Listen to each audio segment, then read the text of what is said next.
His fist connected with her jaw before the bar could even process what was happening. The crack echoed like a gunshot in the sudden silence. Lieutenant Jordan Cross hit the floor hard, shoulders striking the worn wood, with a sound that made grown men wince. Blood bloomed at the corner of her mouth, bright red against pale skin. The anchor bar went dead silent. Master Sergeant Cole Brennan stood over her chest, heaving knuckles still clenched. Behind him, 3 Delta Force operators watched with phones already raised recording. Their grins were wide, predatory, the look of men who'd never faced real consequences for anything. What none of them knew, what nobody in that room understood, except for one old man sitting quietly in the corner, was that the young woman on the floor had killed more enemy combatants than their entire unit combined. She'd survived 11 minutes underwater in flooded caves off the Somali coast. She'd pulled 3 American hostages out of hell while bleeding from a punctured lung. She wasn't staying down because she couldn't fight back. She was staying down because she was counting. Jordan Cross had learned a long time ago that some battles you win with your fists. Others you win by knowing exactly when not to use them. The neon sign above the anchor buzzed and flickered, casting sick yellow light across the faces of the 40 or so service members packed into the off-base dive. It was Friday night near Naval Base Coronado, which meant half the West Coast Special Operations community was drinking away another week of training rotations and canceled deployments. Jordan had been sitting alone in the corner booth for the better part of 2 hours. A dog-eared paperback lay open under a light that barely worked. Tom Clancy, ironically. Red Storm Rising. She was on page 47. Same page she'd been stuck on for 30 minutes because her mind kept drifting back to dark water and the taste of her own blood in her regulator. 4 months. It had been 4 months since Somalia, and she still couldn't make it through a chapter without her chest tightening. She wore civilian clothes tonight.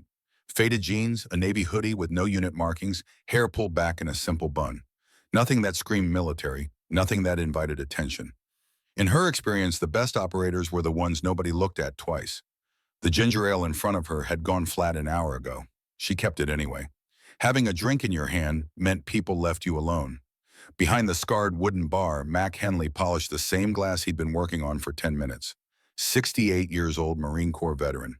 He'd seen Jordan come in here every Friday for 6 months now, always alone and always with a book she never seemed to finish. He recognized the look in her eyes. The 1,000-yard stare that said she'd seen things that didn't fade when you closed your eyes at night. The girl was carrying weight she couldn't put down. He heard Brennan's crew before the door even swung open. Loud voices, the particular brand of confidence that came from men who'd never really been tested.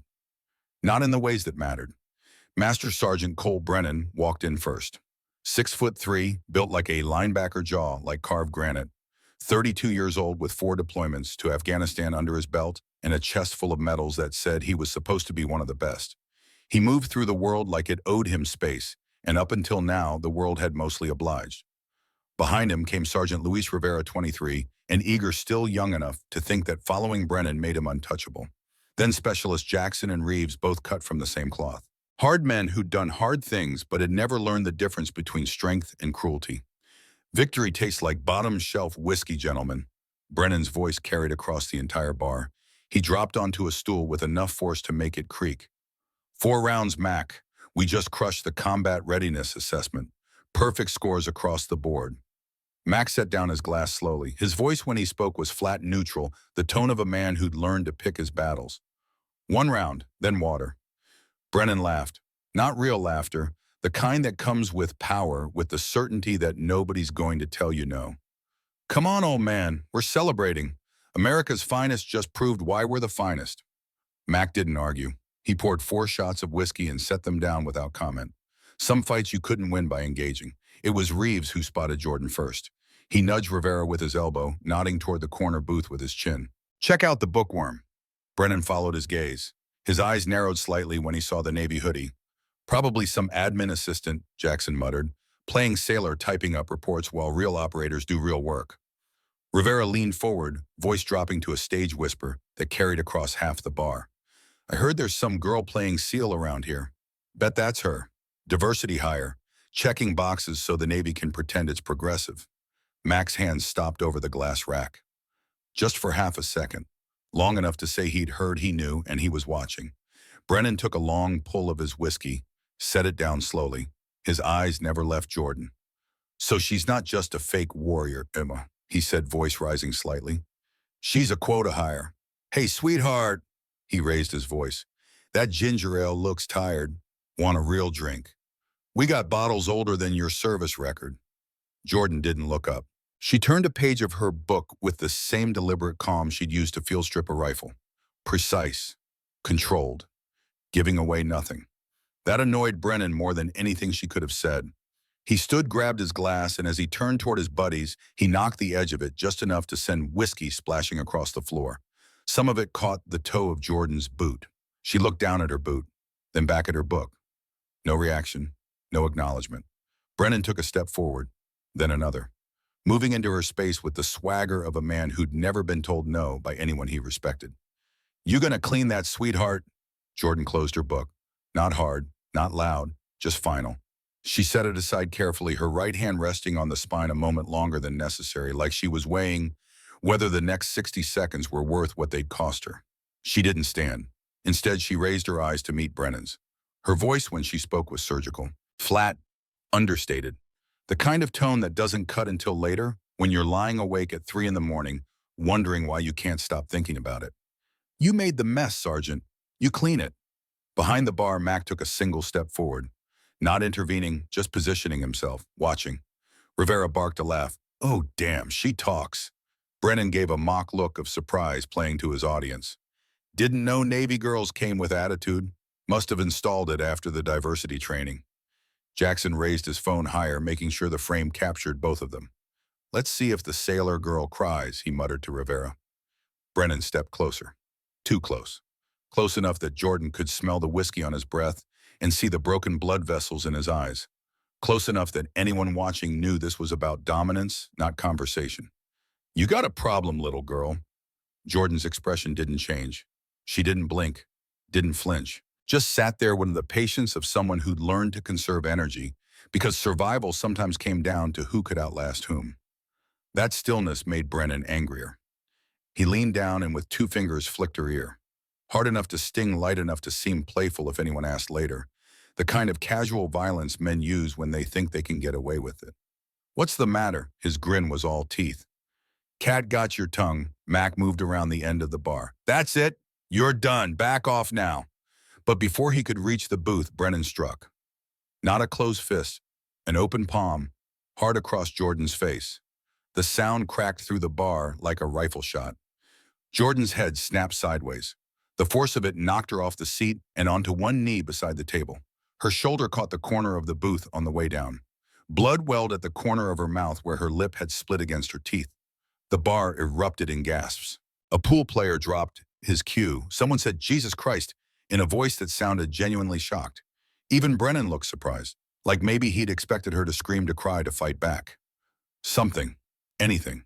But Jordan just knelt there on the worn floorboards, breathing slowly, methodically, her eyes focused on a point in the middle distance that none of them could see.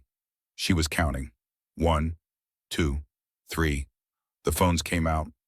Multiple screens, glowing in the dim light, recording from different angles. You getting this? Rivera whispered to Jackson. Hell yeah, this is gold. 4, 5, 6. Jordan rose slowly. No stagger, no hand reaching for balance. Just controlled movement like a dancer finding center. Blood had trickled from her bottom lip, catching along the side of her chin. She wiped it with her knuckle. No drama, just a woman taking inventory. 7, 8, 9. She looked at Mac first, then at the phones, then at Brennan. When she spoke, her voice was the same flat surgical tone she'd used before, but now it carried something else underneath, something cold and patient and absolutely certain. You're all done here. Not a threat, not a warning, a statement of fact delivered with the same inflection someone might use to note that it was raining outside. Brennan laughed first, loud, forced. Yeah, you gonna call the bartender, police, gonna file a complaint with HR? Jordan didn't answer. She picked up her jacket from the booth, slid one arm in, then the other. Took her time like she had nowhere else to be and nothing to prove to anyone in the room. She walked past Mac, past the Delta operators, past the phone still recording. No limp, no hesitation. Straight out the rear exit, leaving nothing behind but the echo of her boots on concrete and a bar full of people who didn't understand what they just witnessed. A long beat of silence passed. Then Rivera called after, her voice carrying through the open door. Guess that's Navy for you. Sinks without a fight. They laughed again, but this time it sounded thinner. Performed, like actors who'd forgotten their next line. Mac didn't laugh. He just stood there with his hand on the bar towel, jaw set tight, eyes on the door she'd walked through. Brennan turned to him. Something funny, old man? Mac looked up, looked right through him with eyes that had seen Viet Cong torture and somehow made it home alive. Not yet, he said quietly, but there will be. Outside the parking lot was empty except for scattered vehicles and sodium lights that turned everything amber and shadow. Jordan paused beneath one of those lights. She reached up, brushed her collar straight, touched the split in her lip with her fingertip. The blood was already clotting.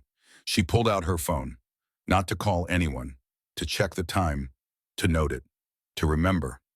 22:13 hours. Then she walked toward the small security outpost at the base access gate, where a young MP sat reading a magazine under fluorescent lights. He looked up when she entered, surprise crossing his face. Ma'am Jordan gave him her name, her rank, her badge number. Her tone hadn't changed from the bar. Calm, measured, professional. I'm reporting an off-base incident involving 4 active-duty Army Delta Force operators. Minor assault. I have names and descriptions. The MP blinked. His eyes found the blood on her chin, the swelling starting along her jawline. Do you want to file charges, ma'am? Jordan looked down at her hands, then back up. No, I want it documented. Date, time, location, parties involved. Everything on record. Yes, ma'am, I can do that. She gave him the details. Brennan's name tape, the bar name, the time of the incident, the fact that multiple people had recorded it on their phones. When she finished, she turned to leave. Ma'am, the MP called after her. Are you sure you don't want medical? That lip looks... I've had worse. She walked out into the night, not limping, not looking back, just walking like she already knew what came next, and she was simply waiting for everyone else to catch up. 4 months ago, Somalia, Operation Ghost Tide. The helicopter circled 3 times over the compound before they got the green light. Jordan checked her gear for the 4th time in as many minutes. Scuba rig, rebreather. Mark III Navy knife strapped to her thigh, sidearm, radio, everything in its place. Beside her, Master Chief William Bull Dawson sat with his eyes closed, breathing slowly. 62 years old, and he still deployed like he was 30. Gulf War vet, the kind of operator who'd forgotten more about special operations than most people would ever learn. You ready, kid? His voice was gravelly, worn smooth by decades of shouting orders over helicopter rotors and gunfire. Jordan nodded once. 3 hostages, American embassy personnel. Intel says they're being held in a cave system that floods with the tide. We've got a 4-hour window. And if the intel's wrong, then we adapt. Dawson opened his eyes, looked at her with something like approval. That's my girl. The helicopter touched down 2 kilometers from the target. They fast-roped into elephant grass under a moonless sky. 6 operators plus Jordan. She was the dive specialist, the one who could hold her breath longer than anyone else in DevGru, the one who didn't panic when the world went dark and cold and your lungs started screaming for air. They moved through the darkness like ghosts. Silent, efficient, a decade of training distilled into perfect execution.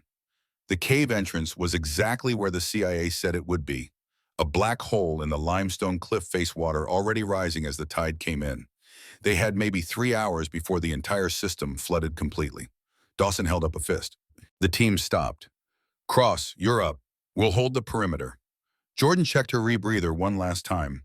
The cave entrance looked like a throat waiting to swallow her whole. She dove. The world went dark immediately. Her headlamp cut a narrow cone of light through water so murky she could barely see her own hands. The cave twisted downward, narrowing until her tanks scraped against stone on both sides. She checked her dive computer. 40 feet, 60, 80. Then she heard it, voices echoing through the water. Arabic. The hostage takers didn't know she was coming. The tunnel opened into a chamber half filled with water. 3 Americans sat bound on a ledge above the waterline. 2 Al-Shabaab fighters stood guard, AK-47s slung over their shoulders, smoking cigarettes and talking in low voices. Jordan surfaced silently behind a rock outcropping. She had maybe 60 seconds before they noticed the ripples. She moved through the water like a predator. No sound, no splash. The first fighter died without knowing she was there. She rose up behind him, Mark III knife, finding the gap between his ribs with surgical precision. He dropped without a sound. The second fighter turned just as she erupted from the water. He managed to get his AK halfway up before she drove her blade into his throat. Blood sprayed across the cave wall. He fell backward, firing a burst into the ceiling as he went down.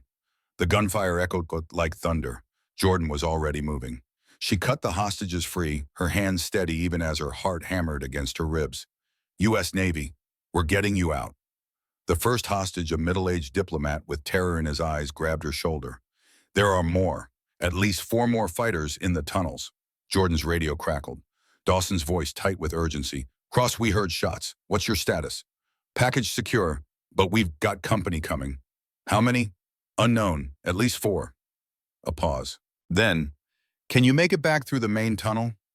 Jordan looked at the water level. It had risen another foot since she'd surfaced. The tunnel she'd used to enter would be completely submerged within minutes. Negative. I need to find another route. She heard voices now, angry Arabic echoing through the cave system. They were coming. Listen up, she said to the hostages, her voice calm despite the situation.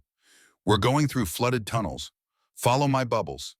If you panic, you die. If you fight, you die. Trust me and you live. Understood. They nodded, eyes wide with fear. She gave each of them a crash course in buddy breathing. 30 seconds of instruction that had to cover what most people learned over weeks of training. Then the Al-Shabaab fighters appeared at the tunnel entrance. Jordan fired 3 rounds from her Sig Sauer. 2 fighters went down. The others scattered, returning fire. Bullets sparked off the cave walls. Go, she shouted at the hostages. They dove into the water. She followed, pulling the diplomat who was struggling, helping him find the rhythm of breathing from her regulator. The tunnel was completely flooded now.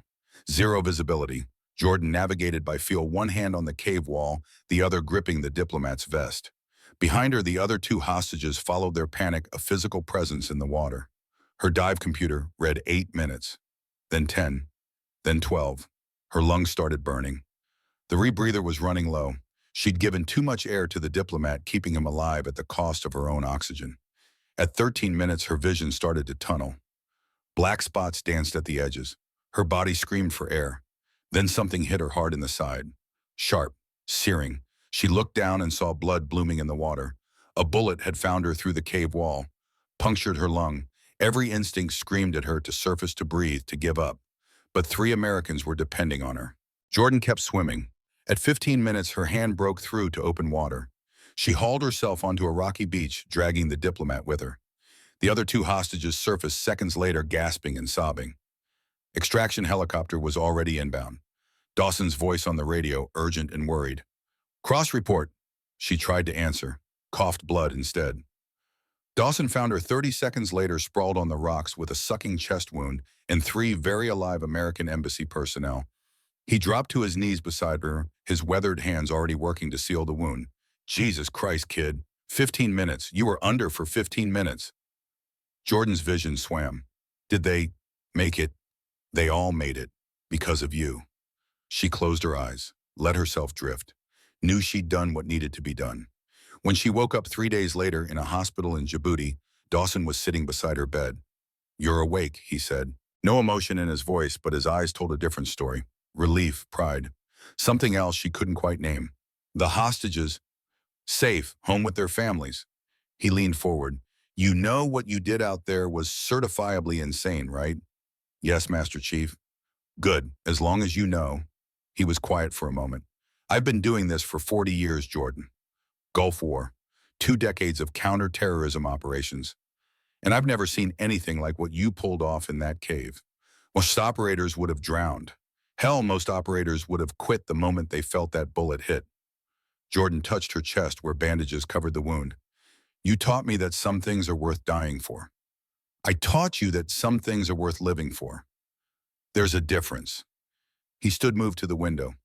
The intelligence officer who briefed us before the mission, the one who said the tunnel system was navigable, he was wrong, dead wrong. You went into a death trap and came out with 3 lives. Do you understand what that means? That the intel was bad. That you're the kind of operator who makes impossible look routine. He turned to face her. But here's what I want you to understand, kid. What you've got, that ability to stay calm when everything's going to hell, to keep your head when everyone else is losing theirs. That's not just about combat. That's about everything. Life, people. All of it. Jordan looked at him, not understanding yet, but knowing somehow that this was important. I spent 7 months as a POW, Dawson said quietly. They tortured me every day. They wanted me to break, to give up names and locations. And you know what I learned? She shook her head. The people who survived weren't the strongest or the toughest. They were the quietest, the ones who could take pain without making a sound. Because the moment you scream, you give your enemy power. The moment you break, they win. He moved closer to her bed. You stayed quiet in that cave. You kept your head. You didn't panic. And that's why everyone lived. I was just doing my job. No, his voice was firm. You were proving something that most people never learn. That real strength isn't about how much noise you make. It's about how long you can stay silent when everything in you wants to scream. Jordan would remember those words 4 months later, kneeling on the floor of the anchor bar with blood on her lip and a phone recording her humiliation. She would remember them when she stood up without fighting back, when she walked out without saying a word, when she documented the assault instead of avenging it. Because Master Chief Bull Dawson had taught her that some battles you win by being the loudest, most violent person in the room, and some battles you win by being the quietest. Back at Coronado 3 days after the bar incident, Jordan stood in Commander Sarah Mitchell's office at 0800 sharp. Outside the window, SEAL candidates ran obstacle courses under the California sun, their instructors screaming encouragement that sounded more like threats. Commander Mitchell was 48 Gulf War veteran, JAG officer with a reputation for not suffering fools. She sat behind her desk with Jordan's incident report open in front of her. Lieutenant Cross, ma'am, I've read your report. I've watched the videos, all 4 of them, different angles, all showing the same thing. Master Sergeant Brennan assaulting you without provocation. Mitchell leaned back in her chair. I've also seen your medical report. Split lip, minor contusion. You declined further treatment. Yes, ma'am. Why didn't you fight back? Jordan met her eyes directly. Because fighting back would have resulted in a he said, she said situation with no clear resolution. By documenting the incident with multiple witnesses and video evidence, I ensured there would be no ambiguity about what occurred. Mitchell's expression didn't change, but something shifted in her eyes. Respect, maybe, or recognition. You're playing a long game. I'm playing the only game that matters, ma'am. Mitchell stood, walked to the window, watched the candidates struggle through their evolution. What Brennan did was assault on a superior officer. That's Article 128 of the UCMJ. He's looking at court-martial, possible discharge, the end of his career. She turned back to Jordan. But here's what you need to understand. This isn't just about one drunk sergeant in a bar anymore. Word has spread. Everyone on this base knows what happened. Some people think you're brave. Others think you're weak for not defending yourself. I don't care what they think. You should, Mitchell's voice was sharp. Because in 72 hours, you're going to be the lead instructor for Operation Arctic Hammer. Jordan's eyes widened slightly. Ma'am, joint training exercise, extreme cold weather, survival and combat operations. We're talking minus 40 degrees, Alaska wilderness, 2 weeks of the hardest training we can throw at our operators. Mitchell pulled a folder from her desk. Navy SEALs, Army Rangers, Delta Force, the best of the best, and you're going to be in charge of all of them. With respect, ma'am, I'm not command qualified for. You're the most qualified cold weather survival specialist we have. 3 years in Norway exchange program, certified Arctic warfare instructor. You've operated in conditions that would kill most people. Mitchell set the folder down. And you're being given this assignment for another reason. Jordan waited. Because we need to send a message. That what happened in that bar isn't acceptable. That women in combat roles aren't targets. And that the Navy stands behind its people. Mitchell's voice softened slightly. But I need to know you're ready for this. Because Cole Brennan will be in that training evolution, along with his entire Delta team. He'll be under my command. He'll be under evaluation. If he passes your standards, he continues with his unit. If he fails, he gets pulled and reassigned. Mitchell fixed Jordan with a hard stare. Can you be objective? Can you grade him fairly despite what he did? Jordan thought about Dawson's words, about staying quiet when everything in you wants to scream. Yes, ma'am, I can be fair. Good, because this isn't about revenge. This is about standards. This is about proving that the system works, that merit matters more than gender or ego or who hits the hardest. Mitchell handed her the folder. You report to Fort Greely, Alaska in 72 hours. Read the brief. Prepare your curriculum. And Lieutenant, yes, ma'am. Don't make me regret this recommendation. Jordan walked out of that office with the folder under her arm and something cold and certain settling in her chest.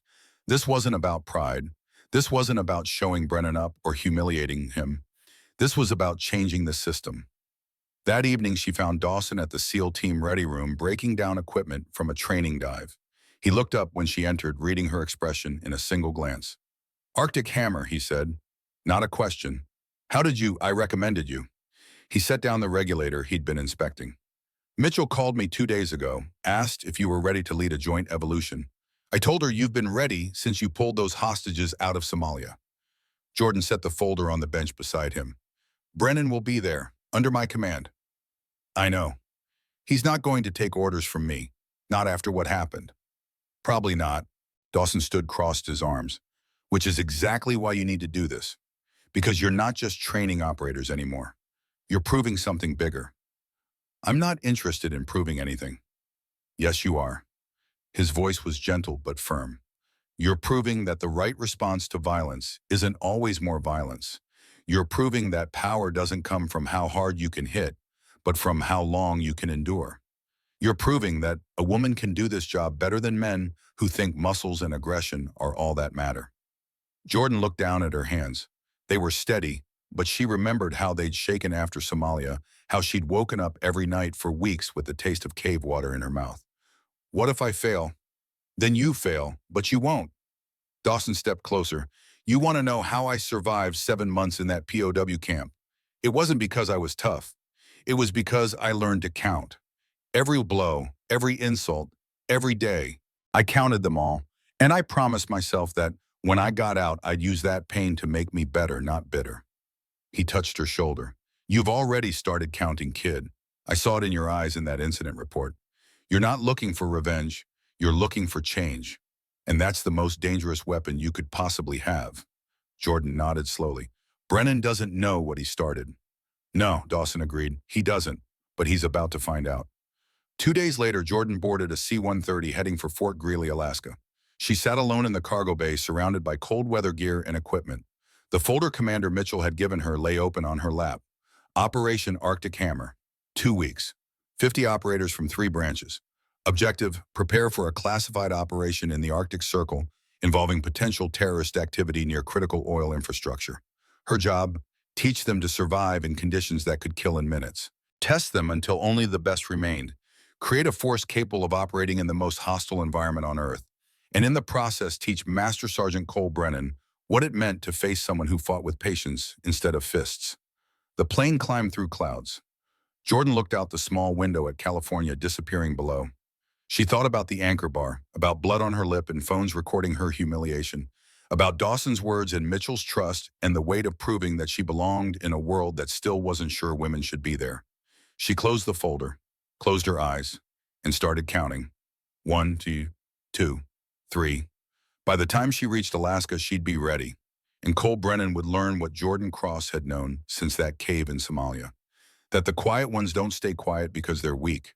They stay quiet because they're counting, planning, waiting. And when they're done counting, the whole world changes. The C-130's engines droned on through the darkness, carrying her toward mountains and ice, and a reckoning that had already begun the moment Brennan's hand connected with her face. He just didn't know it yet. But he would. The cold hit like a physical blow the moment Jordan stepped off the transport. Minus 38 degrees Fahrenheit, and that was before wind chill. Fort Greely, Alaska sat in the interior of the state, surrounded by mountains that made the Rockies look gentle. This was where America trained its warriors to survive the kind of cold that turned spit to ice before it hit the ground. Jordan stood on the tarmac watching 50 operators file off 3 separate aircraft: SEALs, Rangers, Delta Force. The cream of American special operations, all gathered for 2 weeks of training that would break most of them. Master Chief Dawson appeared beside her, his breath forming clouds in the Arctic air. He'd flown up separately officially, as her senior advisor unofficially, as the steady hand that would keep this entire evolution from exploding. 23 SEALs, 18 Rangers, 9 Delta operators, he said quietly. Average age 28, combined combat deployments over 200, and every single one of them thinks they already know everything about cold weather ops. Then we'll teach them different. Some of them won't make it past day 3. Jordan watched Cole Brennan step off the Delta Force transport. Even from 50 yards away, she could see the set of his jaw, the way he moved through the other operators, like he owned the space they occupied. He spotted her and stopped. Their eyes met across the frozen tarmac. He didn't look away. Neither did she. "He's going to test you," Dawson said, "probably within the first 24 hours. I'm counting on it." 2 hours later, Jordan stood before 50 operators in the converted hangar briefing room. She'd already run them through the basics, survival protocols, equipment, standards, failure rates. Now came the real test, the question period. Brennan raised his hand from the back row. Jordan could see it coming before he even opened his mouth. This was his play to undermine her authority in front of everyone. She nodded at him. "Sergeant, ma'am, I mean no disrespect, but most of us have multiple winter deployments. Afghanistan, Northern Iraq. We've operated in cold before. What makes this training different?" The room went quiet. Every operator watched to see how she'd handle it. Jordan's expression remained neutral. "Different, how, Sergeant? Different from operational cold or different from what you think you know?" That caught him off guard. His jaw tightened. "Because if you're asking whether Alaska is colder than Kandahar in January," Jordan continued, her voice level, "then yes, substantially. If you're asking whether your experience matters, it does. But experience with cold weather isn't the same as expertise in Arctic survival." She pulled up a thermal image on the screen. "At -40, which is our training baseline, your body's response changes fundamentally. Your Afghanistan experience taught you to manage cold. This training will teach you to fight in it, think in it, operate when your body is actively shutting down." She clicked to the next slide showing frostbite damage. "Exposed skin freezes in under 5 minutes. Your fingers and toes go first. Then your nose, your ears. You won't feel it happening until it's too late. And once the tissue dies, it's gone. No amount of tough guy attitude brings it back." One of the younger Rangers raised his hand. Jordan nodded at him. "Ma'am, what's the failure rate for this training?" "Last year, 42% of operators didn't complete the full evolution. The year before that, 51%. She paused. "I expect this year to be higher." Murmurs rippled through the room. Brennan leaned forward. "You expect it to be higher because the standards are going up. We're not training you to survive cold weather anymore. We're training you to operate in it, to fight in it, to complete mission-critical tasks while your body is actively shutting down." Jordan's voice remained level. "Some of you won't make it. You'll quit, or you'll fail, or your body will give out. And that's fine. Better to learn your limits here than in the field when American lives depend on you." She clicked through several more slides. Proper layering techniques, caloric requirements in extreme cold, how to identify the early stages of hypothermia in yourself and your teammates. Your first evolution begins at 0500 tomorrow. 72-hour survival exercise. You'll be inserted into the wilderness with a knife 50 feet of paracord and the clothes on your back. No fire starting equipment, no shelters, no food. You'll navigate to 3 separate checkpoints across 40 kilometers of mountain terrain, and you'll do it without losing any digits to frostbite. Jackson, one of Brennan's Delta teammates, raised his hand. "What if we don't make all 3 checkpoints?" "Then you fail and you're removed from the evolution. And if we get hypothermic, then you trigger your emergency beacon and we extract you. And you fail." Jordan set down the remote. "Questions?" Brennan sat back, but his expression said this wasn't over. "Any other questions?" Jordan asked. Silence. "Good. First evolution begins at 0500. Dismissed." As the room emptied, Dawson approached her. "You sure about this, leading from the field? You taught me that the best officers eat last and suffer first. I also told you not to take unnecessary risks. You're going to be managing the entire evolution while trying to survive it yourself." Jordan looked out the window at the endless, white landscape. Somewhere out there, 50 operators were about to learn exactly what their limits were. If I'm not willing to do what I'm asking them to do, then I'm just another officer giving orders from safety. And we both know what operators think about officers like that. Dawson nodded slowly. "Just remember, kid, you've got nothing to prove. Not to Brennan, not to anyone. This isn't about proving anything." Jordan turned to face him. "This is about standards. If even one of these operators fails in the field because we didn't train them hard enough here, that blood is on my hands." At 0430 the next morning, 50 operators stood in full cold weather gear on the edge of the wilderness. Jordan moved through them doing final equipment checks. She found substandard gloves, improperly sealed boots, layers that would trap sweat and freeze. "Fix it," she told each operator who'd made a mistake, "or you won't make it 12 hours. When she reached Brennan, she stopped. Looked him over with the same critical eyes she'd given everyone else. Your face mask is going to create condensation that'll freeze your balaclava to your skin. Switch to the mesh version. I've used this setup for 3 years. In Afghanistan, not here. Switch it or fail. Brennan held her gaze for a long moment. Then slowly he pulled off the mask and replaced it with the mesh version she'd recommended. Thank you, Sergeant. At exactly 0500, Jordan raised her hand. Insertion points are 3 kilometers apart. You'll navigate individually to checkpoint Alpha, then work with whoever you encounter to reach Bravo and Charlie. There is no team structure. There is no rank. There is only survival. Clock starts now. She triggered her own GPS beacon and started walking north into the darkness. The first 12 hours were the test of preparation. Who'd packed right, who'd layered correctly, who understood that in this environment, sweat was as deadly as exposure. Jordan watched operators from a distance, making mental notes. The SEALs moved with practiced efficiency. The Rangers were enthusiastic, but burning too many calories too fast. And the Delta operators, Brennan's crew, were trying to speedrun checkpoints like this was a race. It wasn't a race. It was an endurance test. And several of them were about to learn that the hard way. She reached checkpoint Alpha at hour 15. Found 12 operators already there, most looking worse for wear. Brennan arrived 30 minutes later, moving stiffly. He'd been sweating, she could tell. His base layers would be damp, and once the sun went down, that dampness would start killing him. Sergeant, you need to change your base layer. I'm fine. That's an order, not a suggestion. Damp clothing in this temperature will give you hypothermia by midnight.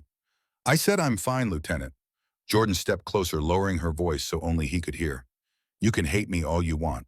But if you die out here because you're too proud to follow orders, that's on you. Change your base layer. Now.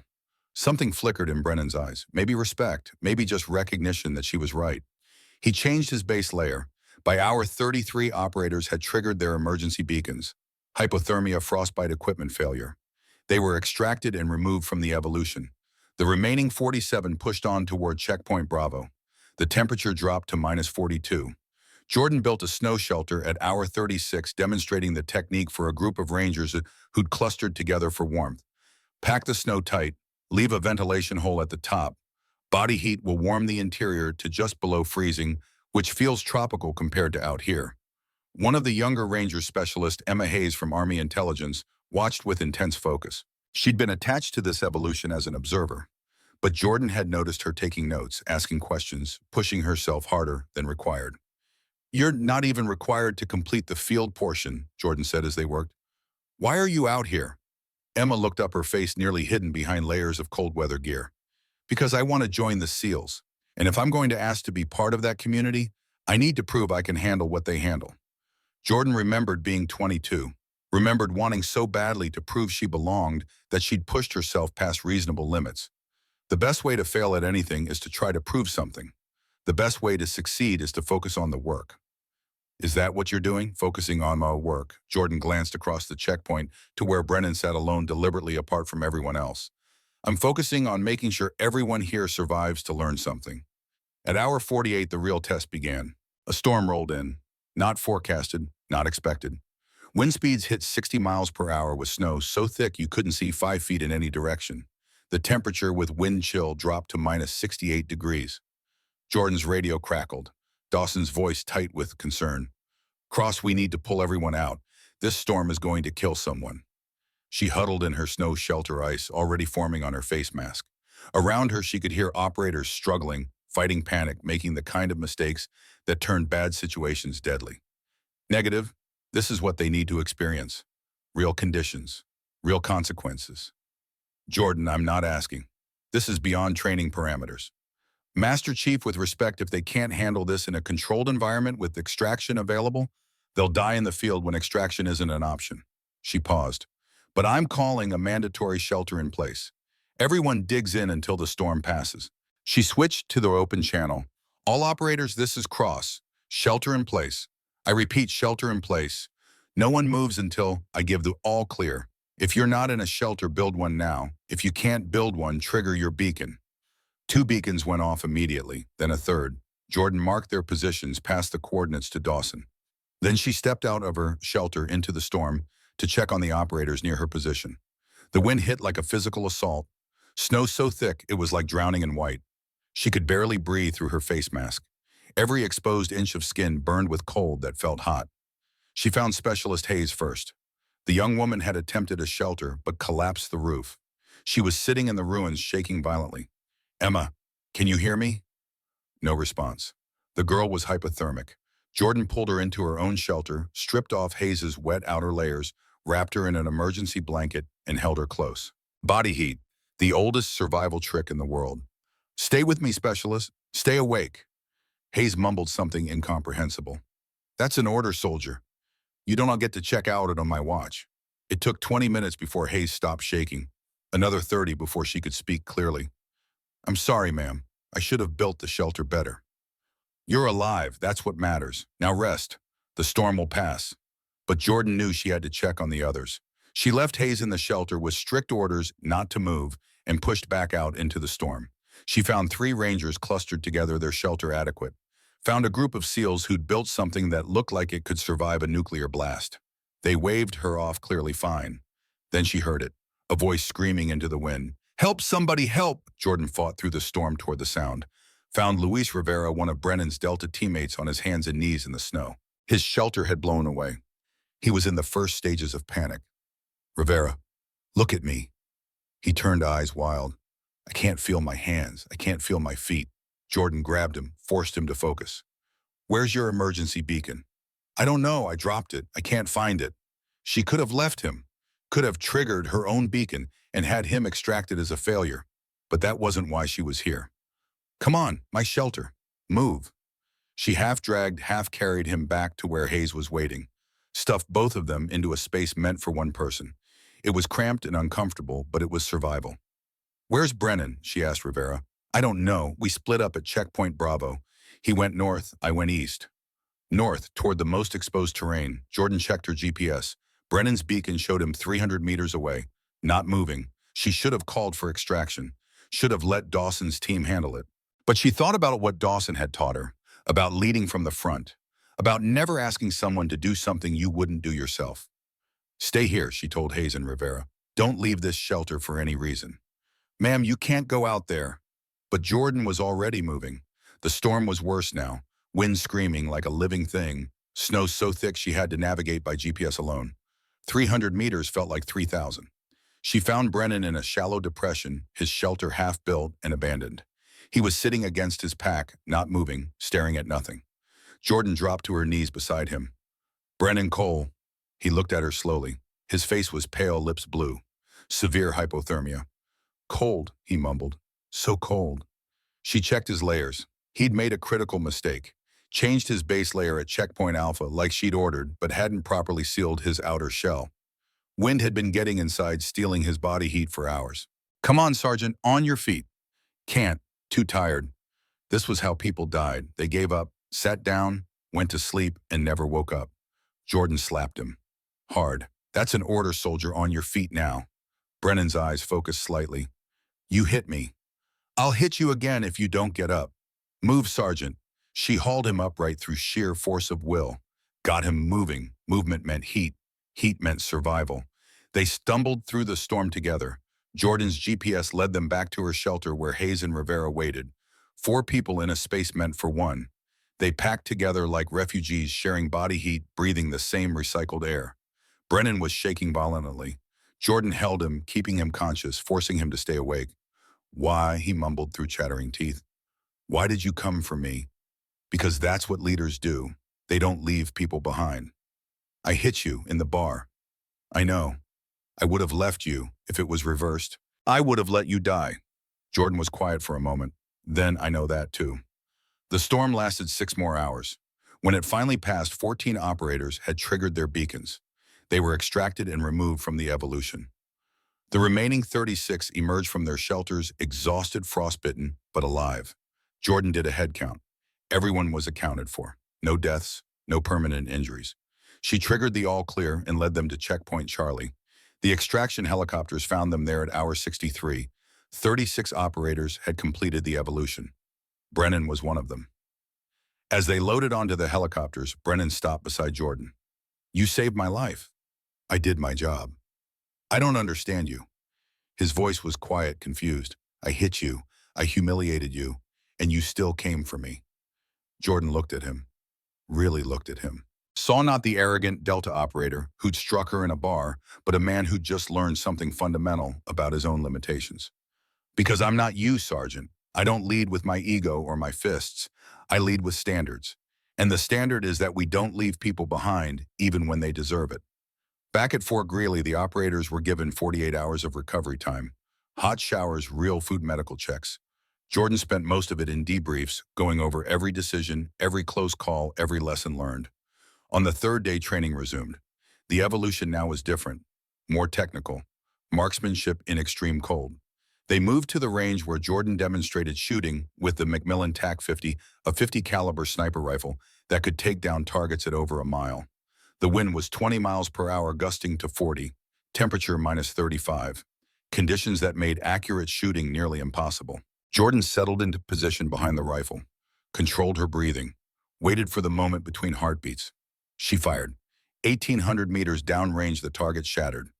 Wind compensation, breath control, and understanding how cold affects your ammunition, she said to the assembled operators.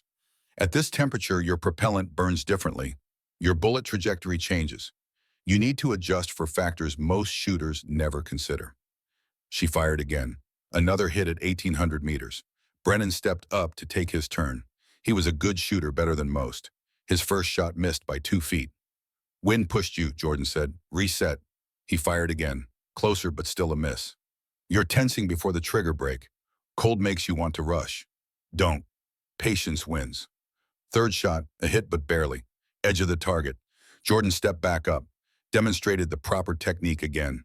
Perfect shot, dead center. She didn't say anything. Didn't gloat. Just showed him that it could be done. Over the next week, the training intensified. Ice diving, avalanche survival, hand-to-hand combat in full cold weather gear. Every evolution designed to push operators past their preconceptions about what was possible. And through it all, Jordan maintained the same quiet competence. She didn't yell, didn't insult, just demonstrated, corrected, and expected excellence.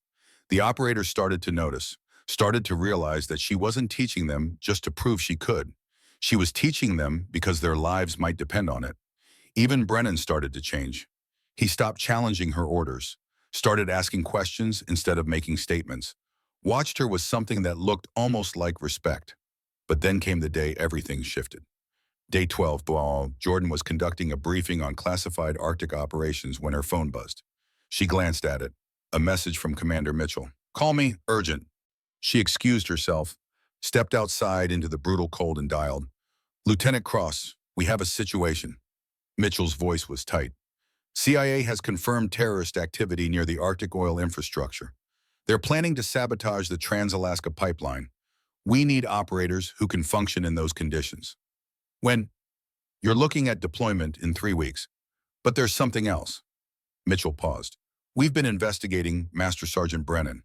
Deep background check after the Bardot incident. Jordan's chest tightened. What did you find? He's been receiving payments from a defense contractor, a company called Arctic Defense Solutions that manufactures heated base shelters for Arctic operations. They want the military to adopt their equipment instead of training personnel for extreme cold.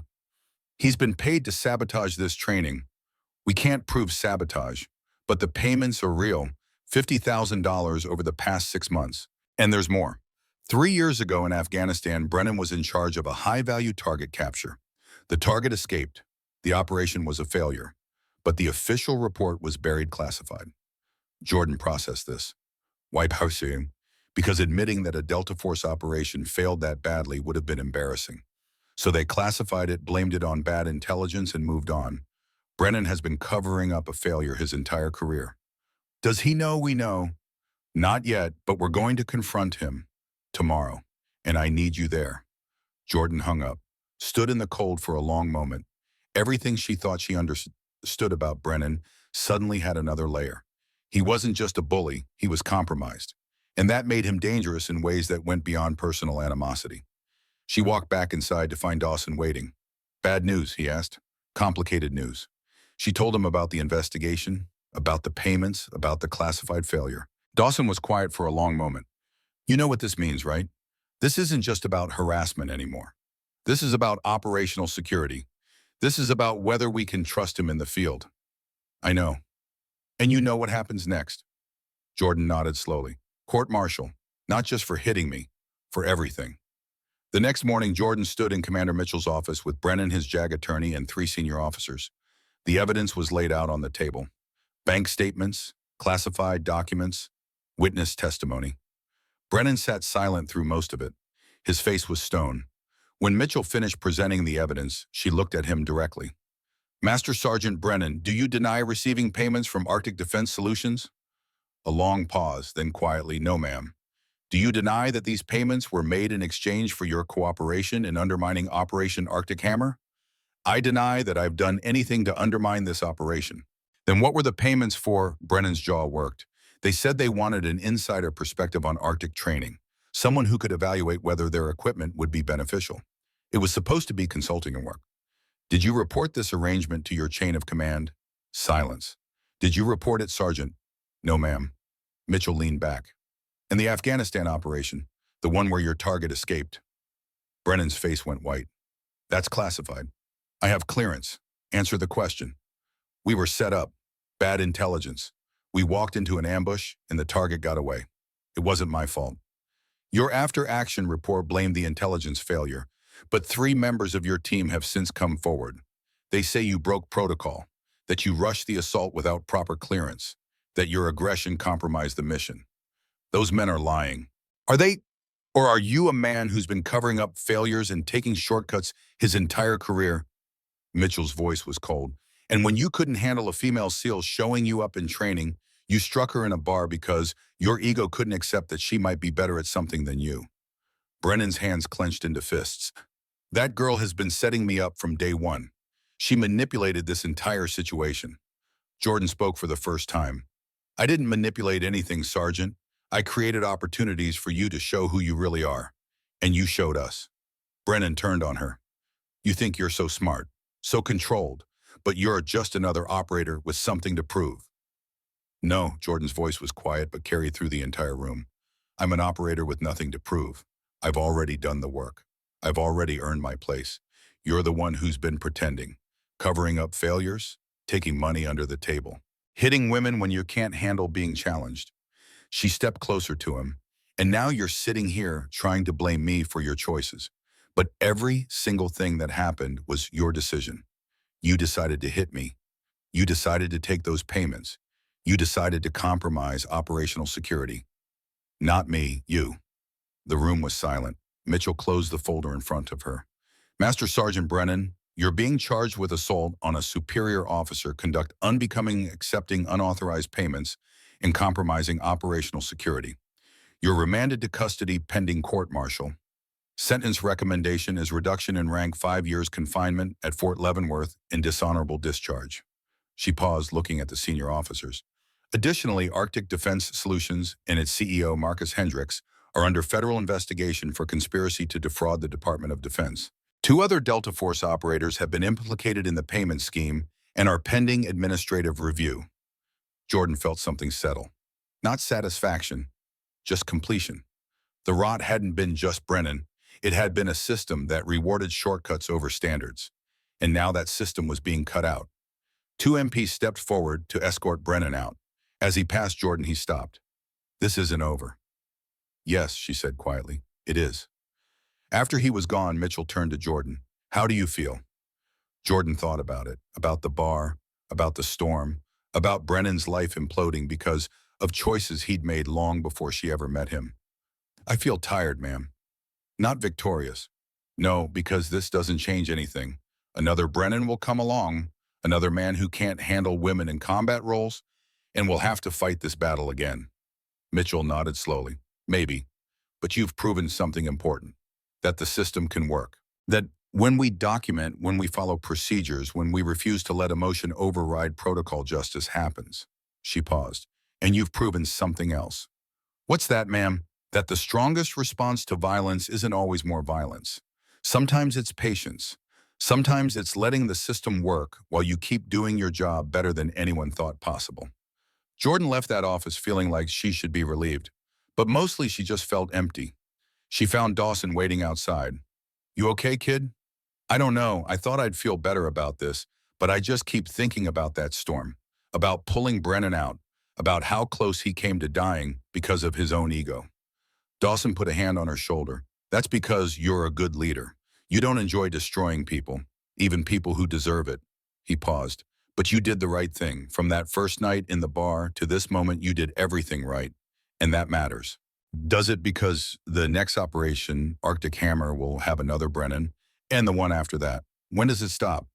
Maybe never. Dawson's voice was gentle. But maybe that's not the point.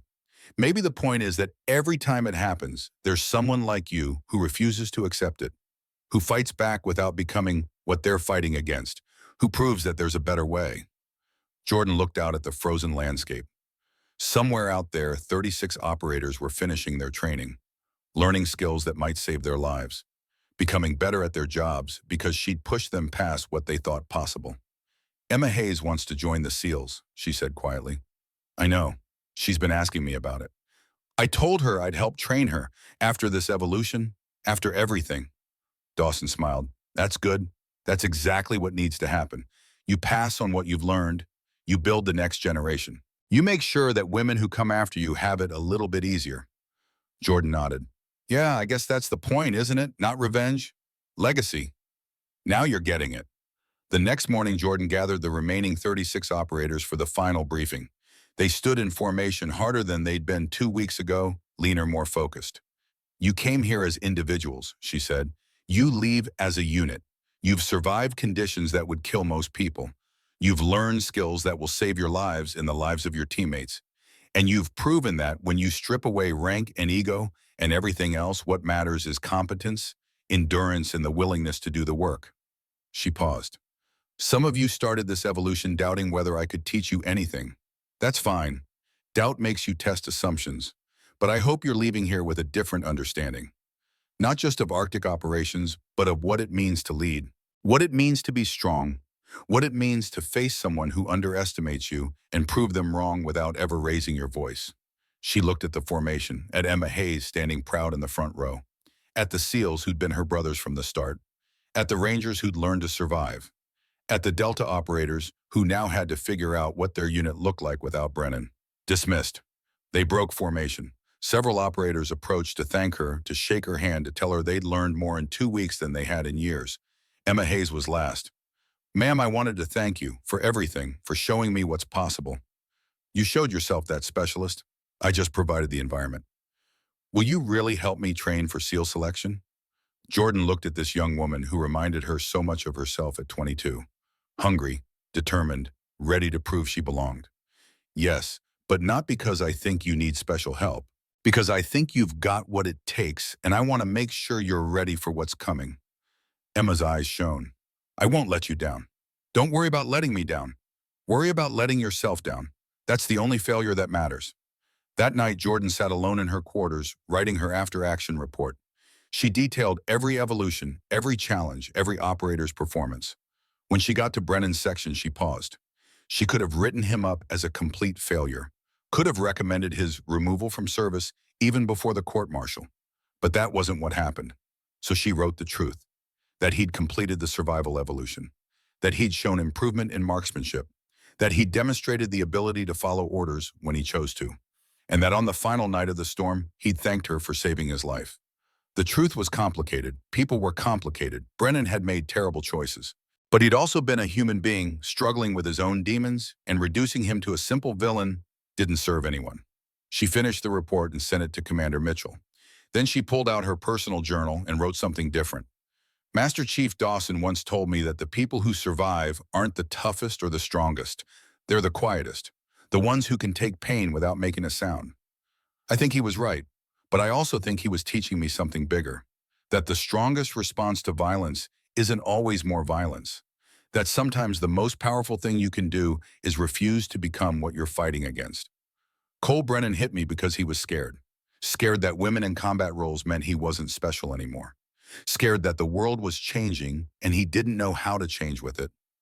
I could have hit him back, could have destroyed him in that bar, but then I would have proven him right, that violence is the answer. That power comes from who hits the hardest. Instead, I proved something different. That power comes from patience, from knowing when to fight and when to document, from understanding that real change doesn't happen in a single moment. It happens in 1,000 small decisions over time. I don't know if I changed Brennan's mind. I don't know if he'll leave prison a better man or a bitter one. But I know I changed something. I proved that a woman can lead men in the harshest environment on earth. I proved that restraint is strength. And I proved that the quiet ones don't stay quiet because they're weak. They stay quiet because they're counting, planning, waiting. And when they're done counting, the whole world changes. She closed the journal. Tomorrow she would fly back to Coronado, back to her unit, back to the mission. But tonight she sat in the cold and counted her victories. Not the court-martial, not Brennan's downfall, but the 36 operators who'd leave here better than they arrived. The young woman who now believed she could become a SEAL. The system that had worked slowly and imperfectly, but had worked. And the knowledge that she'd done it all without compromising who she was. In the end, that was the only victory that mattered. 2 weeks after Alaska Jordan stood in a military courtroom at Naval Base Coronado watching Cole Brennan receive his sentence. The proceedings had been swift, clinical, devastating. 5 years confinement at Fort Leavenworth. Reduction to the rank of private. Dishonorable discharge pending completion of sentence. Brennan stood at attention as the verdict was read, his face carved from stone. When it was over, the MPs stepped forward to escort him out. As he passed Jordan's row, he stopped, the MP's tensed hands moving toward their sidearms. But Brennan just looked at her, really looked at her like he was seeing her for the first time. Lieutenant Cross, his voice was quiet, stripped of the arrogance that used to armor every word. I need to say something. Jordan stood, met his eyes, waited. My attorney showed me the after-action reports, the classified ones, from the Arctic rescue. He swallowed hard. He said you went into a blizzard to pull me out of that storm, that you could have let me freeze and no one would have questioned it. Medical said I was minutes from dead when you reached me. Jordan waited. The JAG prosecuting me said that in 20 years he'd never seen anything like it. An officer rescuing the man who assaulted her in conditions that could kill them both. Brennan's voice cracked. Why did you do it? I did my job. No. His voice cracked slightly. You did something I've never done. You put the mission above your feelings. You saved someone who didn't deserve saving. He paused. I'm not asking for forgiveness. I don't deserve it.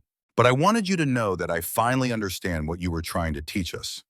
Strength isn't about breaking others. It's about holding yourself together when everything breaks. Jordan was quiet for a long moment.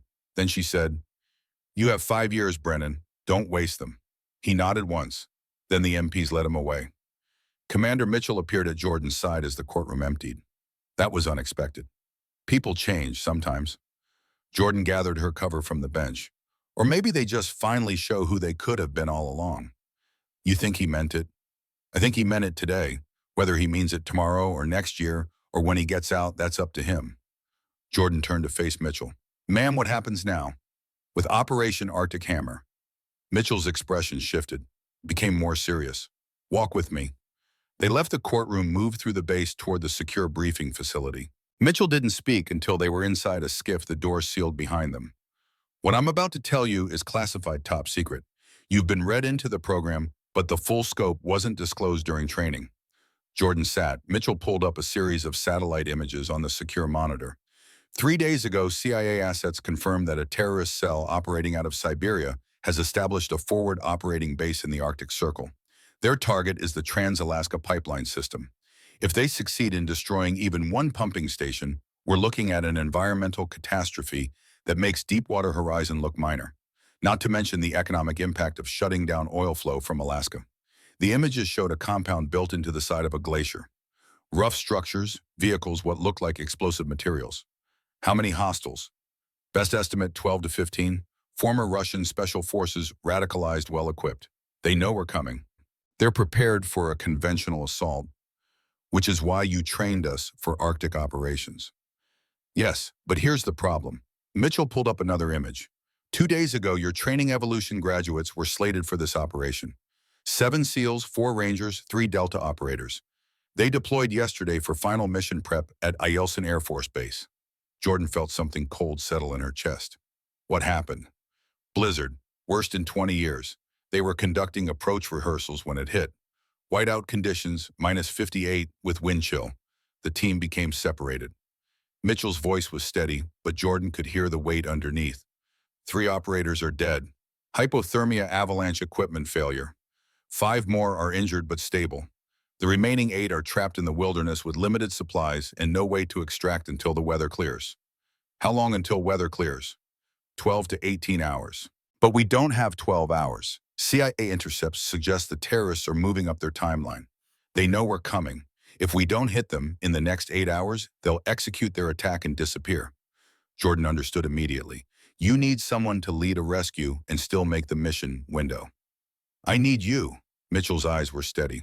You're the only operator who's proven they can function in those conditions, who can lead a team through impossible weather and bring them home. But I won't order this. What I'm asking goes beyond any reasonable expectation. You'd be jumping into a blizzard conducting a rescue of 8 operators across unknown terrain and then immediately pivoting to an assault mission against a hardened target. The odds of success are minimal. The odds of survival are worse. Jordan thought about Master Chief Dawson's words, about how the quiet ones were the ones who survived, about how real strength was knowing when to endure. I'll need a team.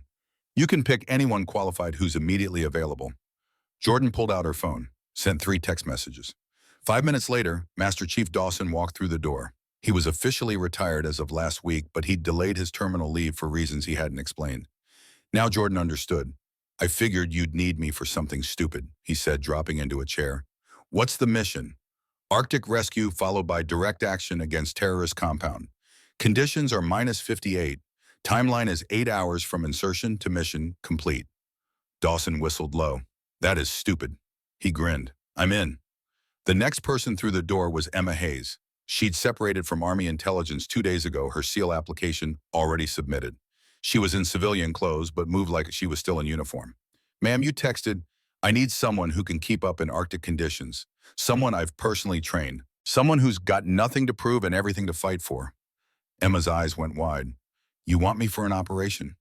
You haven't been accepted to SEAL training yet. You're not officially anything right now, but you're the best cold weather operator I've seen who isn't already deployed, and I need the best. I'm not qualified. I'm asking anyway, yes or no? Emma straight into, yes, ma'am. The third person was Luis Rivera, the young Delta operator who'd nearly died in the Alaska storm, who'd watched Jordan save Brennan, who'd spent the last 2 weeks requesting transfer to different units trying to distance himself from Brennan's disgrace. He walked in looking uncertain. Lieutenant Cross, I need someone who knows what it means to fail and get back up. Someone who's learned that following orders can save your life. Someone who wants a chance to prove they're more than the company they kept. Jordan looked at him directly. You interested in redemption? Rivera's jaw set. Yes, ma'am. Mitchell looked at the assembled team. A 62-year-old retired Master Chief, a 22-year-old female specialist with no combat deployments, a disgraced Delta operator trying to rebuild his reputation. And Jordan, this is your team. This is my team. You could have anyone, active duty SEALs, Rangers, Tier 1 operators. I want people who have something to prove, not to me, to themselves. Jordan looked at each of them. We're not the most qualified team, but we're the most motivated. And in conditions like this, motivation matters more than anything. Mitchell was quiet for a long moment. Then she nodded. Gear up, we is up in 2 hours. The C-130 flew through darkness toward hell. Jordan sat in the cargo bay, running through mission parameters for the 4th time. 8 operators trapped in the wilderness. 12 to 15 terrorists at a compound 30 kilometers from the rescue site. Weather conditions that could kill in minutes. Dawson sat across from her, methodically checking his cold weather gear with the muscle memory of 4 decades. You know this is insane, right? He said without looking up. Yes, Master Chief. You know we're probably going to statistically likely. Good. Just wanted to make sure we're on the same page. He looked up and there was something fierce and joyful in his eyes. Reminds me of war. 40 of us surrounded by 300 NVA. Officers said we couldn't break out. We did it anyway. Emma was vibrating with nervous energy, checking and rechecking her equipment. Jordan moved to sit beside her. How are you feeling? Terrified, excited, terrified. Good. Fear keeps you sharp. Too much confidence gets you killed. Jordan paused. You don't have to do this. You can still back out. No, ma'am. I'm exactly where I need to be. Rivera sat alone, staring at nothing. Jordan could see the weight on him. The knowledge that his mentor, his leader, was in prison because of choices that Rivera had enabled by staying silent. Rivera, he looked up. Ma'am, what Brennan did isn't on you. What you do next is, I should have said something, should have reported the payments, should have stopped him from hitting you. Maybe, but you can't change the past. You can only decide what kind of operator you become moving forward. Jordan met his eyes. Today, you get to be the kind who brings people home, the kind who completes the mission, the kind who proves that one bad leader doesn't define your entire career. You ready for that? Rivera's jaw set. Yes, ma'am. The jump was brutal. They exited the C-130 at 12,000 feet into a blizzard that felt like jumping into a meat grinder. Wind speeds over 70 miles per hour. Visibility zero. Temperature that didn't register on normal scales. Jordan's parachute deployed with a crack that she felt in her chest. She fought the winds navigated by GPS and instinct and hit the snow hard enough to drive the air from her lungs. She was up in seconds, collapsing her chute, marking her position. Around her, three other impacts. Dawson, Emma, Rivera, all up, all moving. Comms check, Jordan said into her radio. Dawson good. Hayes good. Rivera good. We've got 8 operators spread across a 5-kilometer radius. Weather window closes in 7 hours. Move out. They moved through the storm like ghosts. Dawson led navigation, his decades of experience reading terrain even when you couldn't see it. Emma hauled medical gear that weighed almost as much as she did. Rivera carried extra ammunition and breaching charges for the assault phase. Jordan carried everything else. The weight of command, the knowledge that 3 operators were already dead, the certainty that more would die if she made the wrong call. The first operator they found was a SEAL named Marcus Chen, huddled in a snow cave with a broken leg and the early stages of frostbite. Lieutenant Cross, his voice was weak, disbelieving. How did you find us? Later, can you walk? Not well. Then you're getting carried. Jordan looked at Rivera. You've got him. They rigged a makeshift stretcher. Rivera took Chen's weight without complaint. The second and third operators were together. 2 Rangers who'd managed to build a decent shelter, but were out of food and nearly out of heat. They joined the group exhausted but mobile. The 4th operator was dead when they found her. Staff Sergeant Michelle Torres, Army Ranger, frozen in the position she'd died. She'd been trying to change her base layer when hypothermia took her. Made her confused. Made her forget that exposing skin in these temperatures meant death. Emma stared at the body, at proof that mistakes in this environment were permanent. We can't carry her, Dawson said quietly. We don't have time. Mark the position. Jordan's voice was flat. Recovery team will come for her when weather clears. They marked the GPS coordinates and moved on. 5 down, 3 to go. The 5th operator was hanging from a cliff face where she'd fallen during the storm. Broken ribs, dislocated shoulder, but alive. They rigged ropes, hauled her up, stabilized her as much as field conditions allowed. The 6th and 7th were SEALs who'd made it farther than anyone expected.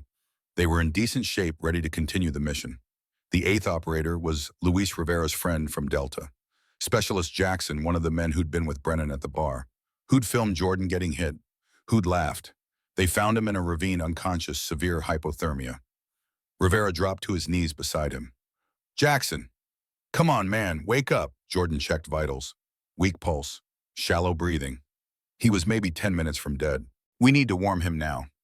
They stripped his wet layers, wrapped him in emergency blankets, used chemical warmers. Emma gave him warm IV fluids. Dawson forced his jaw open and checked for airway blockage. It took 20 minutes they didn't have before Jackson's eyes fluttered open. Rivera, that's you, Yeah, brother, I got you. Jackson's eyes found Jordan. Recognition flickered. You came for me, after what I did. Jordan didn't answer, just finished securing his blankets. Why? Jackson's voice was barely a whisper. Because that's the job. They hauled him up, got him mobile. 8 operators rescued, 5 hours remaining. Jordan checked her GPS. The terrorist compound was 28 kilometers northeast, through mountain terrain, in a blizzard, with 8 exhausted, injured operators. Dawson saw her calculating. We can't make the assault window. No, we can't. Jordan looked at the rescued operators, at Rivera carrying Chen, at Emma supporting the Ranger with broken ribs, at Jackson barely able to walk. Then she made the hardest decision of her career. New plan. Dawson, you take everyone to the extraction point. Call for immediate helo evac. Get them to safety. What are you going to do? Rivera, Emma, and I are going to hit that compound. 3 operators against 15.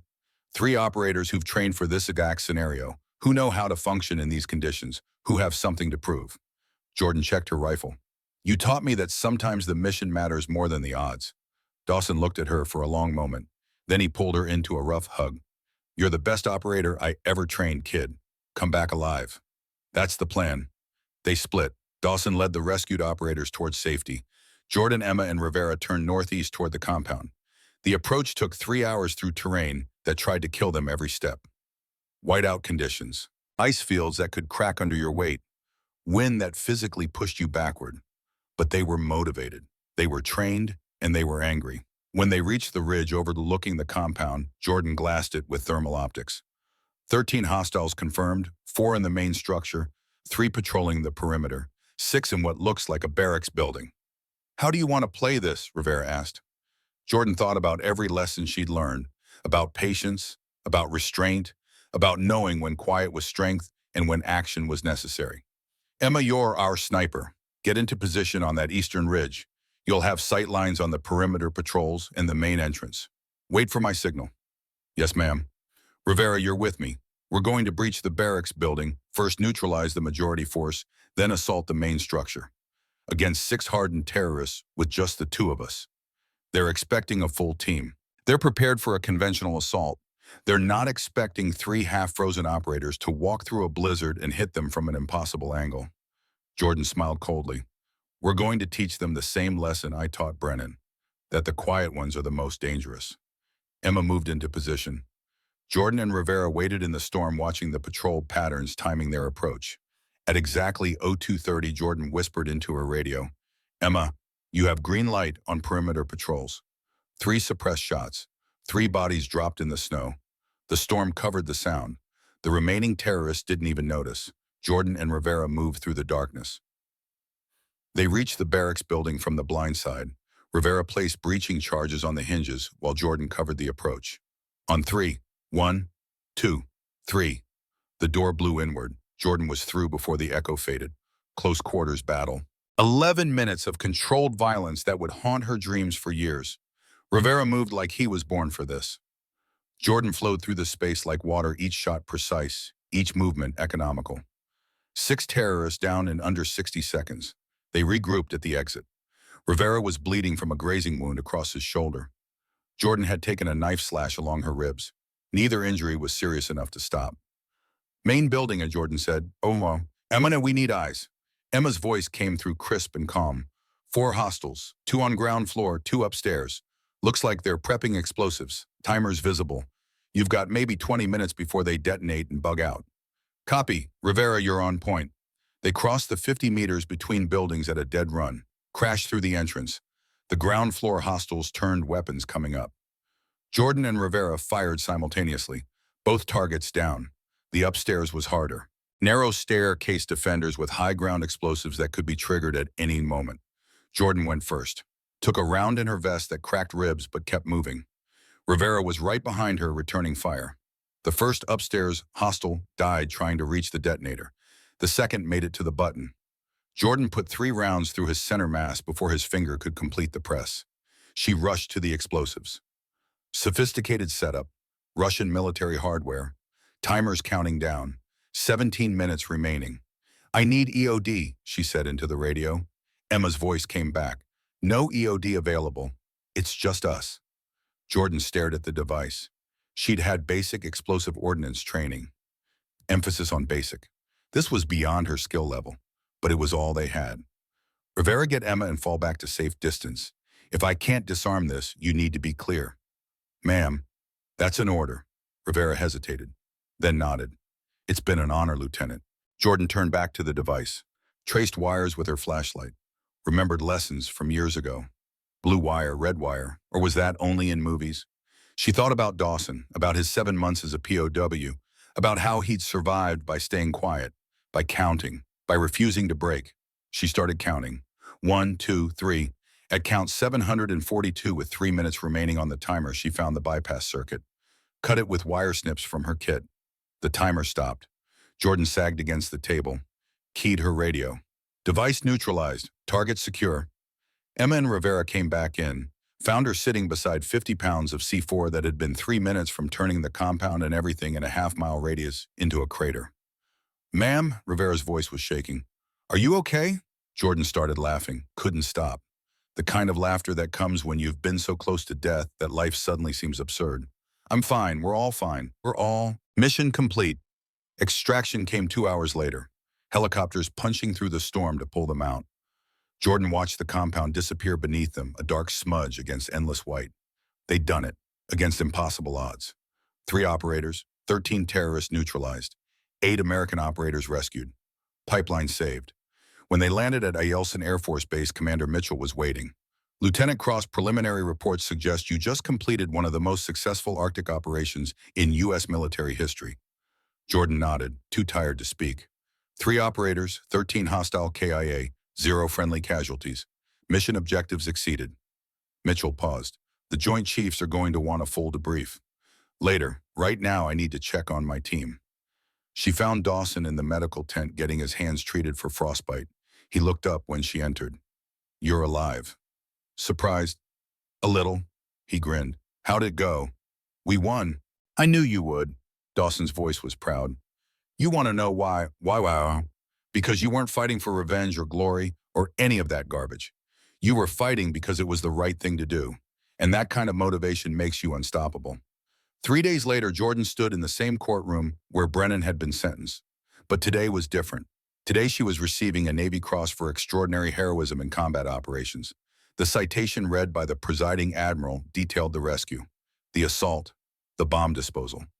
Everything that had happened in those impossible hours. When he pinned the medal to her uniform, he spoke quietly enough that only she could hear. You've changed something, Lieutenant. Not just on this base. Throughout the entire special operations community. You've proven that women can operate at the highest levels, that restraint is strength, that the best leaders are the ones who do impossible things and make them look routine. Jordan stood at attention, said nothing, just accepted the medal and the responsibility that came with it. After the ceremony, she found a letter waiting in her quarters. Prison stationery. Fort Leavenworth. She opened it. Lieutenant Cross, don't expect you to read this. I don't expect you to care. But I needed to write it anyway. I've been in prison for 2 weeks. It feels like 2 years, and I've had a lot of time to think about who I was and who I became. I was wrong about everything. About you, about women in combat, about what makes someone strong. I thought strength was about domination, about being the loudest, hardest, most aggressive person in any room. But you taught me something different. You taught me that real strength is choosing not to destroy someone when you easily could. That real power is having control over yourself, not others. I heard about the Arctic operation, about how you rescued 8 operators and hit that terrorist compound with just 3 people. And I realized something. I would have failed that mission, not because I'm not capable, but because I would have been doing it for the wrong reasons. For glory, for reputation, for ego. You did it because it was the job. Because people needed saving, and you were the one who could save them. That's the difference between us. And that's why you'll always be a better operator than I ever was. I'm not asking for forgiveness. I don't deserve it. But I wanted you to know that you changed me. In that bar in Alaska, in that courtroom. You showed me who I could have been if I hadn't been so busy trying to prove I was someone I wasn't. I have 5 years to think about that. To become the kind of man who deserves to wear the uniform again. I probably won't make it. Probably too broken. But I'm going to try. Because you showed me that trying matters. Semper Fi, Private Cole Brennan. Jordan read the letter twice, then folded it carefully and put it in her desk drawer. She didn't know if Brennan would change. Didn't know if 5 years in prison would make him better or bitter. But she knew she'd done everything she could, and sometimes that had to be enough. 2 months later, Emma Hayes reported to Bud's training. Jordan stood on the beach at Coronado watching the new class run into the surf for their first evolution. Emma was the only woman in a class of 47. Jordan watched her hit the water without hesitation, watched her surface and keep swimming, watched her prove that she belonged there. She's going to make it, Dawson said from beside her. He'd officially retired now, terminal leave complete, but he still showed up to watch the new classes. I know, because you trained her. Because she trained herself, I just showed her it was possible. They stood in silence, watching the class struggle through the evolution. Some would quit, most would quit. But some would make it through, would earn the trident, would become SEALs. And now for the first time, Jordan knew that one of those would be a woman she'd personally trained. Jordan's phone buzzed. A text from Emma sent during a break in training. Made it through Hell Week, 23 hours of surf torture, didn't quit. Thought about you when it got bad. Thought about Alaska. This is easy compared to that storm. Thank you for showing me I could. Jordan typed back, you did it yourself, I just held the door open. Dawson glanced over read the text. That's 3 women in buds this cycle. 5 years ago, there were 0. You know why? Why Pushoamo? Because you went first. Because you didn't just survive the bar, Alaska, and the Arctic. You came back and built a ladder for everyone behind you. He paused. That's legacy, kid. That's what matters. What's next for you? Dawson asked. Jordan thought about it, about the bar, about Alaska, about the Arctic operation, about all the battles she'd fought and the ones still coming. There's talk of making me an instructor, full-time, training the next generation of Arctic operators. You'd be good at that. Maybe, but I'm also still operational, still capable of field work. You can't do both forever, kid. Eventually you have to choose the field or the classroom, the operator or the teacher. Jordan watched Emma swim, watched her struggle but keep moving, watched her prove something to herself that nobody else could prove for her. Why choose you did both? Dawson laughed. Fair point. That evening, Jordan returned to the anchor bar for the first time since the night Brennan had hit her. Mac was behind the bar, same as always. He looked up when she walked in. His weathered face broke into a smile. Lieutenant, heard you've been busy. You could say that.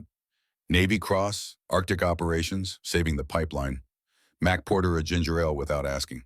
You've become quite the legend. I'm just doing my job. That's what all the real ones say. Mac set the glass in front of her. You hear about the new base protocol, the Reyes-Dawson guidelines. Jordan shook her head.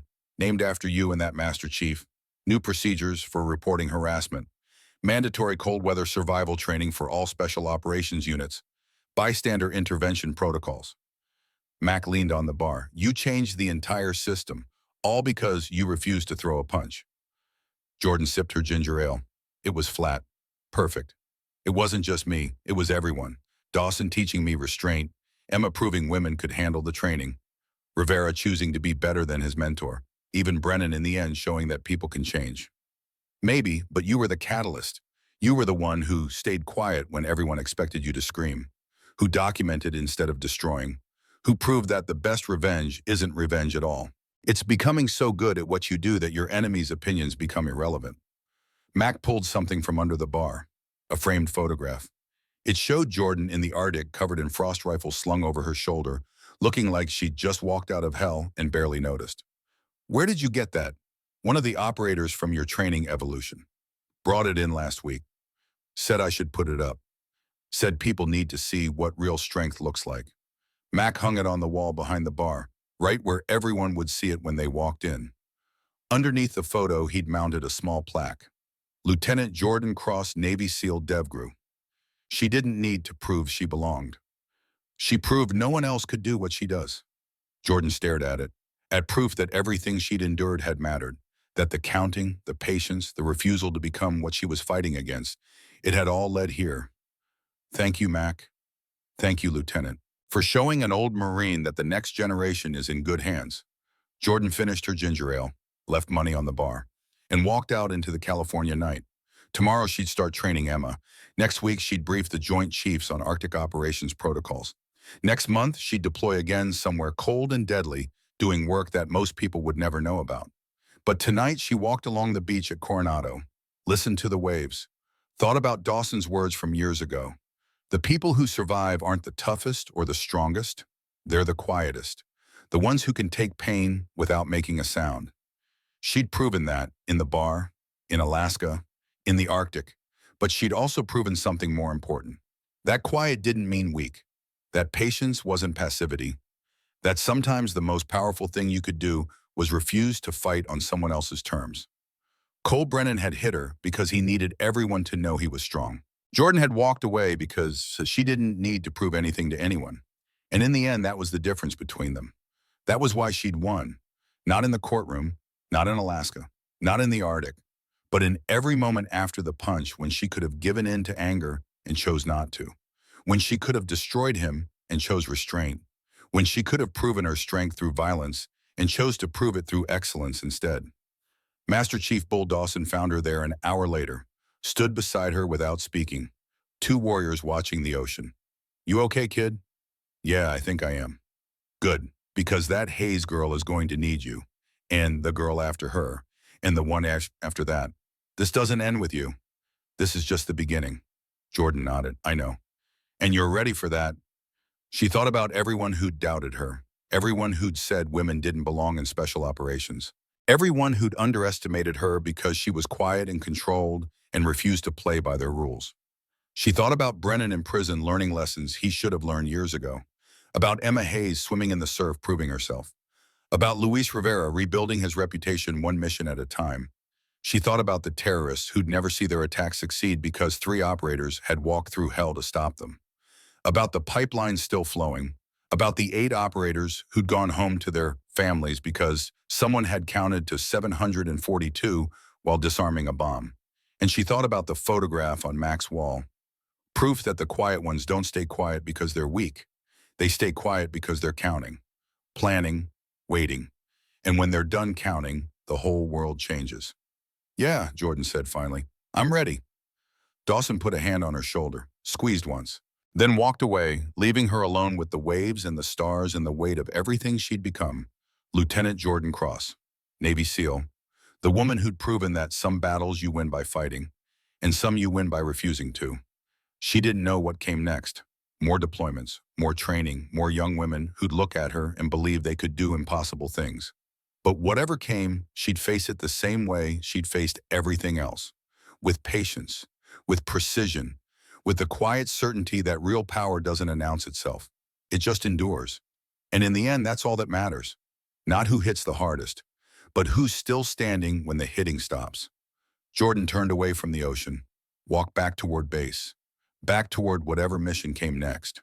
She didn't run, didn't hurry, just walked with the steady, unhurried pace of someone who knew exactly where she was going, and who understood that the journey was just beginning. Behind her, the waves kept crashing. The stars kept burning. The world kept turning. And somewhere in a prison cell in Kansas, Cole Brennan sat counting, learning what Jordan had known all along, that the quiet ones are always the most dangerous, because they're not quiet because they can't fight. They're quiet because they don't need to. And that difference changes everything.